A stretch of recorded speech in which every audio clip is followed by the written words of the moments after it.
Hello friends, welcome to Senthan. இன்றைக்கி சிறுபயிறு கஞ்சி காய்ச்சிருக்கிறேன். இந்த உலக்குக்கு ஒரு உலக்கு எடுத்துருக்கிறேன் சிறுபயிறு. இது 100 கிராம். அப்புறமா ஒரு கையளவு அரிசி எடுத்துக்கோங்க. எந்த அரிசி வேணாலும் எடுத்துக்கலாம். சாப்பாட்டு அரிசி தான் எடுத்துருக்கிறேன். அதை வறுத்து எடுத்துக்கோங்க. சிறுபயிரையும் வறுத்து எடுத்துக்கோங்க. நெக்ஸ்ட் என்னென்னா, இதை பவுட்ரு பண்ணிவிட்டு நம்ம ஸ்டவ்வில் வச்சு இதை காய்ச்சி குடிக்கலாம். நான் இன்றைக்கி அந்த மெத்தடில் செய்யலை. இதை டைரெக்டாக குக்கரில் போட்டு 5-6 விசில் விட்டு எடுத்துக்கோங்க. அப்புறமா உங்கள்கிட்ட நாட்டு சக்கரை இருந்தால் நாட்டு சக்கரை ஆட் பண்ணிக்கோங்க. நான் இன்றைக்கி அச்சு வெல்லம் தான் ஆட் பண்ணியிருக்கிறேன்.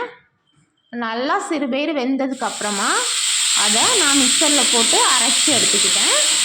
அரைச்சதுக்கப்புறமா நம்ம வேக வச்ச தண்ணி கூட அந்த அரைச்ச பேஸ்ட்டை மிக்ஸ் பண்ணி விட்டுட்டு அச்சு வெல்லமும் ஏலக்காவும் ஆட் பண்ணிக்கிட்டேன். லாஸ்ட்டாக ஃபைனலாக தேங்காவை திருவி போட்டுட்டு ஸ்டவ்வை ஆஃப் பண்ணிட்டேன். இந்த கஞ்சி குடிச்சிங்கன்னா நம்ம ஹெல்த்துக்கு ரொம்ப நல்லது. அட் த சேம் டைம் இந்த வெயிலுக்கும் இது ரொம்ப நல்லது. ஸோ கண்டிப்பாக எல்லோரும் இதை ட்ரை பண்ணி குடிங்க. சேர்ந்து சப்ஸ்கிரைப் பண்ணிங்க ஃப்ரெண்ட்ஸ். லைக் பட்டனை ப்ரெஸ் பண்ணிங்க friends. Okay, Tata, bye bye.